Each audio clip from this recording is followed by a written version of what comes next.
Hello, everyone, and welcome to this episode of Investment Management Foundation. My name is Gary Quinzel. I'm the Vice President of Portfolio Consulting here at Wealth Enhancement Group. Today's topic, in my opinion, is very interesting. It's about structured notes. What exactly are they and how you can use them in your investment portfolio? Let's go ahead and take a look at an example of a structured note, and I'll walk you through some of the components and how to understand it. If you take a look at this chart, one of the interesting things about structured notes is that they can pay out an asymmetric return based upon the underlying index that it's attached to. But what is a structured note?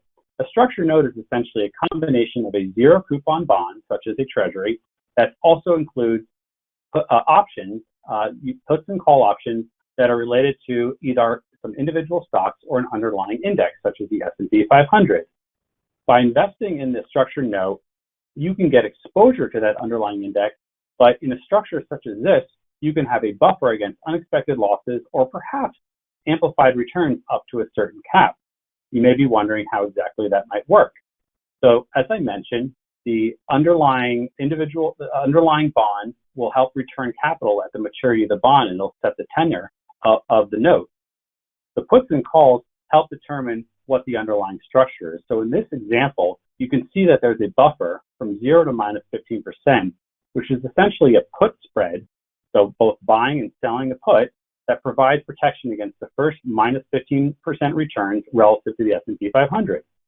On the other side, to the upside, by using call options, one can amplify the return you would get relative to the underlying index. However, that put protection, the buffer zone, does come at a cost, and to pay for that protection, one must sell calls, in other words, sell upside protection, which limits the max return that this note can get. So how would this work in real life? If we pull up the other chart we have here, we can see some numeric examples which help spell out what the potential return for a structured note would be relative to the underlying index. As mentioned, we see that there's amplified returns up to the cap. So if the underlying index over the tenor of the bond were to go up 10%, we can see that the investor in the note would have gotten 15%.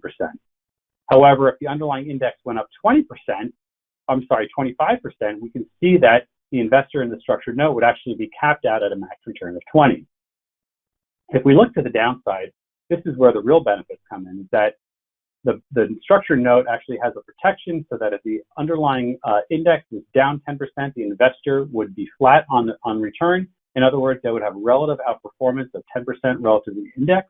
They could then turn around and roll those proceeds into a new structured note or other investment in that underlying asset and have relative outperformance. Once the performance of the index went below the buffer, let's say it went down 30%, the investor would then participate on a one-to-one basis below the buffer, and they would be down 15%, which once again is relative outperformance. Keep in mind, this is just one example of a structured note, and terms of every structured note can vary considerably. Structured notes can be created to serve a variety of purposes. For example, they can be created to be dual direction or absolute return notes so that an investor can get positive returns in either direction of what the underlying asset did.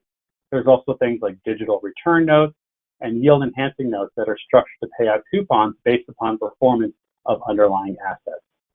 Regardless, structured notes are a little more complex, and so you should certainly speak to your financial advisor to learn more about them if you find this interesting.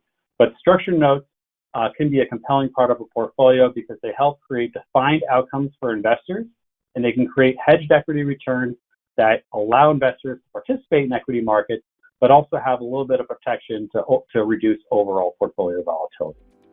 We hope you found today's episode of Investment Management Foundation helpful, and we hope you join us on future episodes. Thank you so much. Take care.